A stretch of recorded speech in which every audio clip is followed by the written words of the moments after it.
Good morning, loves. Hello. We'll ease into Monday. Good morning. Welcome or welcome back. This is Bookie Monsters. My name is PK, and it is Monday, October 9th, and we've got a lot of new book releases this week, which is the good news. The bad news is it's Monday. Actually, for Canada, happy Thanksgiving. They have a long weekend, so I hope you guys are having a great day there if you are watching. Others like us are gonna muddle through. No mail, probably no bank. Did you have a good weekend? My weekend was pretty okay. Hi, Annalise. How are you doing? It's a good afternoon there. Let's see. This weekend, I worked a lot on the Afghan, which was very good news. I need to keep going on that. I finished The Villa by Rachel Hawkins. Let's go here. I gave it 4 stars.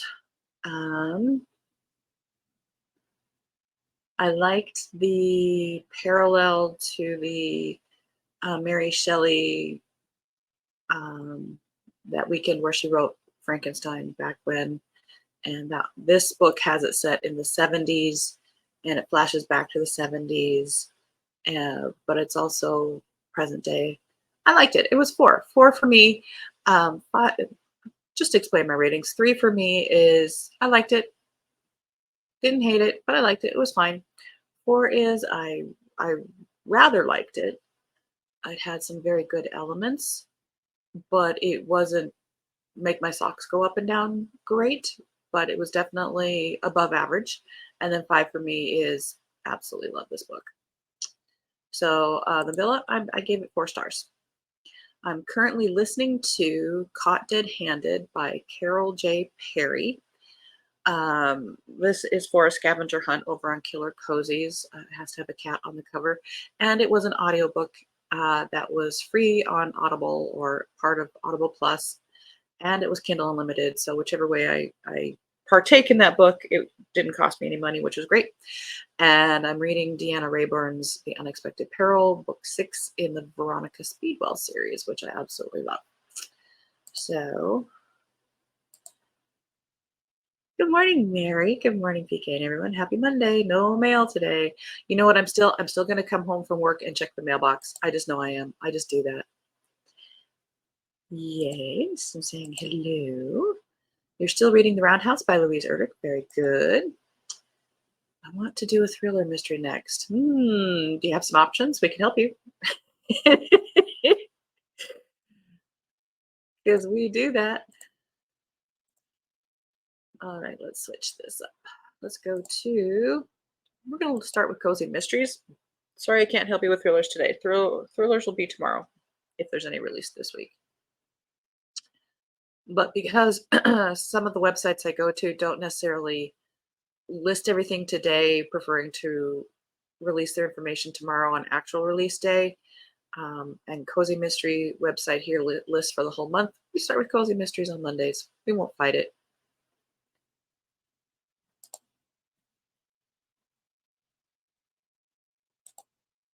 Yes, please. Gosh, you read so fast. I'm not a friend like you who goes through books like I read fast-ish, but I tell you, it's the reading sprints. Really carving out that time has made me read a lot this year. This has been a stellar year for me for number of books read. So I definitely advocate for doing reading sprints. All right. We're starting with released yesterday, which is a strange day to release, but look at that cover. Isn't that just adorable? And I'm not into adorable covers, but that is adorable. And that face. Why did you do this to me? Tempting Fate by Kate Silvers. First in a series. It's only 105 pages. Just a man, a murder, and a really, really embarrassing hobby. Obadiah, die, good, has several problems. As the only African American member of the Prospectors Rest, North Carolina Sheriff's Department, he's already generally overlooked and ignored, but if news of his secret gets out, he'll never hear the end of it. Still keeping the fact that he's far faster with a knitting or crochet or embroidery or, well, any kind of needle than a gun is his usual concern. But when this sleepy mountain town, which is home to more craft shops than people, opens its sixth annual crafts fete, with its unbeloved mayor dropping dead out of nowhere, Di suddenly has much bigger concerns. Roped into secretly investigating the case by Macbeth Mac Wells, the beautiful woman Di's had a crush on since they were both in the playpen, Di gives in, and they and the department's resident Boston Terrier mascot, Sergeant Pee-wee, along with occasional insights from his online men who stitch friends, discover any number of viable suspects. Was it the craft store owner the mayor broke off an affair with, who's a bit too handy with her knitting needles, the local vacation home billionaire whose son may have gone too far this time, the local baker whose new recipe for hemp brownies has run afoul of the law, or is it someone even closer to home? Despite a complete lack of experience of anything besides tempting black bears out of town and breaking up tiffs between crafters, Di needs to figure it out, because when a second person mysteriously collapses, it becomes obvious that the killer's friend is getting a taste for death, and only Di and Mac can stop them before it's too late. There's a lot to like here. It's a male protagonist, which you don't see a lot in cozies. And he knits, which, sorry, guys knit hundreds of years ago. It's a Scottish thing. Look at Outlander. It's in there. But I just wish it were longer. If you're going to be telling this kind of story, you can tell it in 250 to 300 pages. Ah, so close.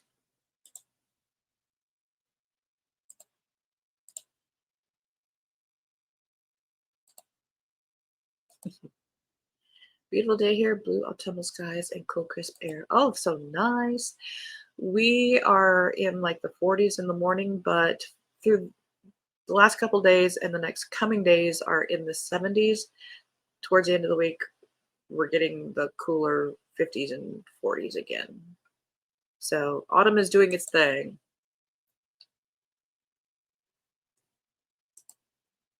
Don't You Curry by Gretchen Allen. 8th in series. I only 83 pages. Goodness. Sometimes trying to build a good reputation can be murder. With a new community manager entrenched in the peaceful village of Breezy Lake, its expansion is beginning much to the chagrin of the residents. The noise and mess of construction fills their days, and no one can quite figure out why a new pool is being built. Disaster strikes when a body is found in the bottom of the newly dug pool, and when someone dear to the heart of a friend is suspected, resident and amateur sleuth Loretta Barksdale steps in to investigate. I'm sorry, you're only 83 pages. That's all you're getting. Yes. I mean, being crispy. Murder at Vanmore Village, 2nd in series. A quaint village, a missing artist, a deadly secret. An unexpected detour forces Ruth Morgan, food consultant extraordinaire, to spend a few days in a picturesque village. Although she's keen to get moving again, she sets out to enjoy some quality downtime. However, when a young artist goes missing and the landlady of the local bed and breakfast tumbles down a flight of stairs to her death, Ruth suspects foul play. With the stakes rising high quicker than the bistro's pastries and the mysteries piling up, Ruth must embrace her amateur sleuthing skills. Must she? She hopes to locate the missing artist before he becomes the latest victim, but has she bitten off more than she can chew? You know, looking at that cover, it almost looks historical, but it's not.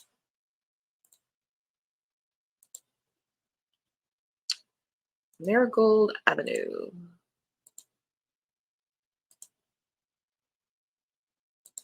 Close that. Closing some tabs that are extra. That can't be good.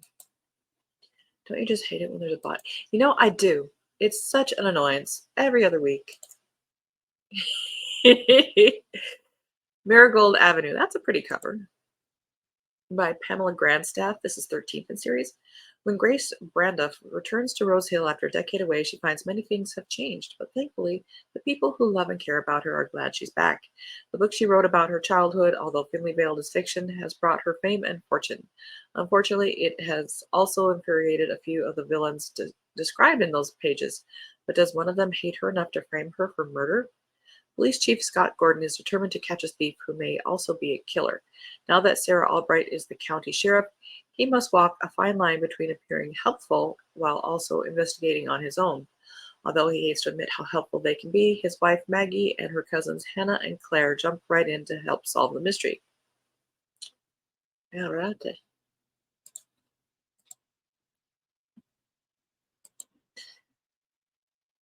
And Keo just got up to move to a softer place to sleep.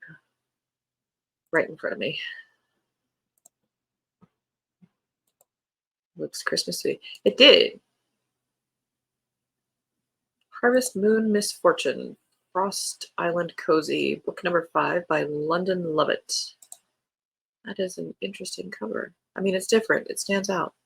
Frostfall Island is getting ready for a big Harvest Moon celebration. Dozens of boats have arrived in Bayberry Harbor, and the island is buzzing with activity. Anna is looking forward to the delicious food and dancing. Her sister Cora is looking forward to meeting all the yacht owners, especially the single ones. Anna's plan for a fun weekend is thrown into turmoil when the current owner of her late husband's fishing boat shows up at the boarding house. He hands her a photo that he found in the wheelhouse. It's a photo that stirs up far more worrisome questions than it does fond memories. The weekend is further disrupted when one of the yacht owners dies in a deadly fire. As usual, Detective Norwich jumps to the conclusion that the death is an accident, but Anna finds evidence that points to murder. Looking for a killer is always a nice distraction when your life has taken a bittersweet turn. We come to discuss a murder. All right, now these are the ones that are being released tomorrow, official release day. Grain and Gravestones by Laurie Albersworth. Second in series. In 1855, Goodwin Mill becomes an overnight powerhouse, but in Belsevier, Missouri, does this year's demonstration grind up more than wheat? When a client's missing ancestor was dubbed Crazy Al, unearthing the details of his life is sure to be a challenge. Fortunately, West Genealogy specializes in that sort of thing. A visit to his last known location should dust off a few skeletons for his descendant. So why does the trail grow cold when they hit Belsevier? And why does each new clue seem to revolve around Goodwin Mill? A nighttime trek to sift out answers and exorcise her own demons finds Audie swirling in the building's massive shadow.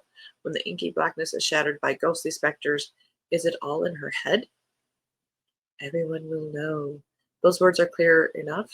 Odd that they came from within the Lockbrick behemoth. Soon the water wheel is churning up more than Silver Creek, and questions once sealed in stone foundations drift into the combustible air. But Jude only wants one answer. Is Audie a witness to a crime? What have the Wests driven their little camper into this time? And can they get out before somebody throws another wrench into the millworks? For some reason, that was terribly confusing to me. I don't know why. Donna Andrews. What number is she on now? 34. Book number 34. I started this series way back when. I have not kept up with it. Let it crow, let it crow, let it crow. It's amazing how many she comes up with. I'm sure people help her now. Meg has been roped into participating in a weaponsmithing competition, a forged-in fire wannabe organized by a blacksmith friend. Meg originally turned down an invitation to participate, but the night before the filming starts, someone attacks Falk, her blacksmithing mentor, breaking his arm and eliminating him from the contest before it begins. Meg agrees to step in as his replacement to keep the project from failing. She's not thrilled that the filming will take place during December. Christmas is already a crazy time for her. Since the competition is taking place on Ragnarshem, the picturesque estate that her friend Ragnar, the retired heavy metal drummer, is turning into a goth castle, Meg won't have to spend Christmas alone and gets to bring Michael and her twin sons with her. So Meg joins the cast to the dismay of several old school blacksmiths who think women have no place in the profession anyway. And if the show's producers were hoping for drama, they're in luck. The blacksmithing world is a small one, and some of the contestants arrived already laden with grudges and feuds. It's high stakes, cutthroat competition between people who wield large hammers and make swords and have forges full of fire at their disposal. What could possibly go wrong? Isn't that amazing that she's been able to do this for 34 books? Hats off to you.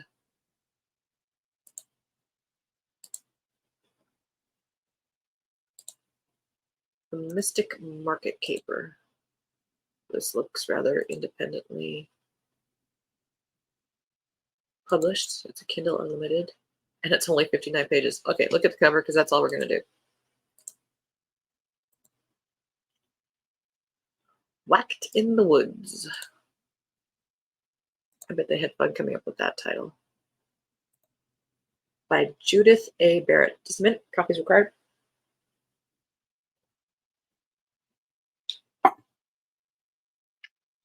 Second in series. Wren and Rascal leave Arizona for her second writing assignment, a haunted campground in Texas. A killer wants her dead. Let's just jump right in it.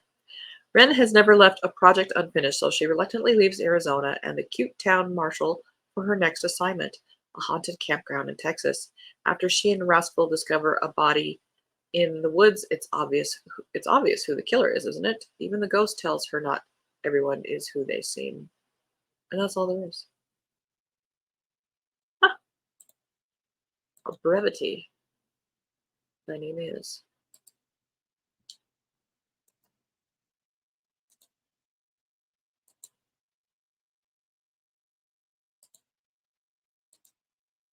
The Bookstore at Holiday Bay, Once Upon a Haunting, second in series. This one's only 140 pages, so it's novella size.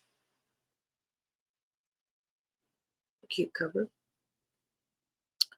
With the remodel complete, Lou and the gang have settled into what Lou hopes will be a regular weekly routine, including the new senior sleuthing group, Murder on Tuesdays. If it's murder, must be Tuesday. When the investigation into the authenticity of the haunted house and the group selects begins to create modern-day problems for Lonnie, who has won the bid to remodel the mansion, Lou is forced to admit that the group may have gotten themselves into something they likely shouldn't have. That is all one sentence. Meanwhile, it's Halloween in Holiday Bay, and the entire town seems ripe to celebrate. We need to call the grammar police. That was all one run-on sentence.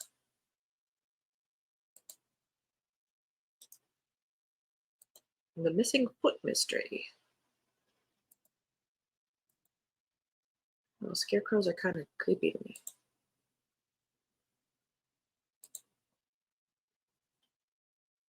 The St. Ives Book Club, book number 9, Kindle Unlimited, by Nadine Doolittle. One country fair, 2 dead bodies, hundreds of suspects.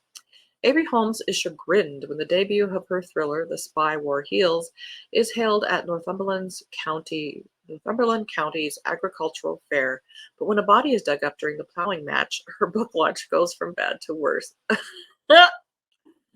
Agent Lannister Foot vanished last year under mysterious circumstances that CSIS analyst Elliot Marks refused to investigate.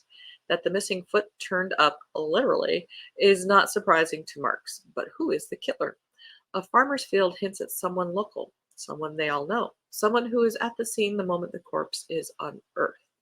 And then another body is discovered in the corn maze, this time bizarrely hung up like a scarecrow. See, I'd be out of there. Gone. The fairgoers and organizers are starting to panic. With the sprawling 5-day event under threat and pressure from the big commercial farming interest to solve the murders and fast, the St. Ives Book Club rally together to uncover a shocking secret. The cover is kind of minimalist, but it also is kind of appealing to me.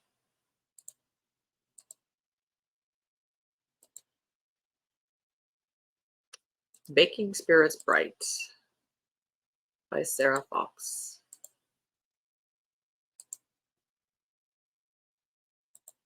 Dismayed by the number of books published. So, yeah, a lot of those are like self-published through Amazon, I think.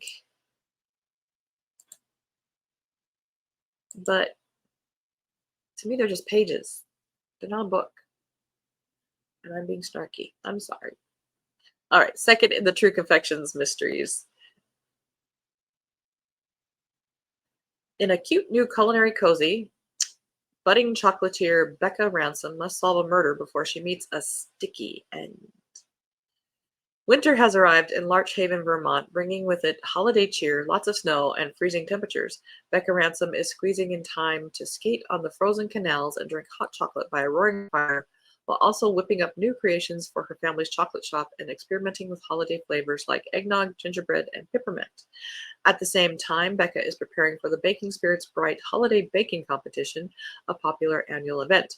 She's planning to enter an edible model of Larch Haven with a mountain backdrop made of cake, gingerbread cottages, and chocolate gondolas on sugar glass canals.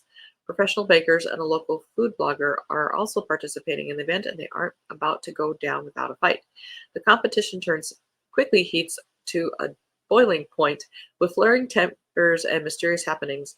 When one of the entrants is found dead, stabbed with Becca's chocolate chipper, Becca tries to salvage the season by finding the killer, but the heat is on, and Becca is in danger of getting burned. And a sticky end.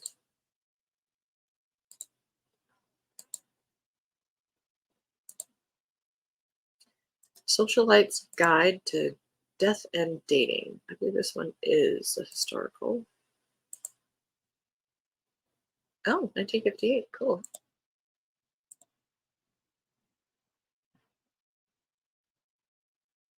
New York, 1958. Can you imagine the clothes? Oh, even this is by, did I say who? S.K. Golden. Even though Evelyn Murphy has made progress conquering her agoraphobia by leaving the Pinnacle, she still feels most comfortable in her father's hotel.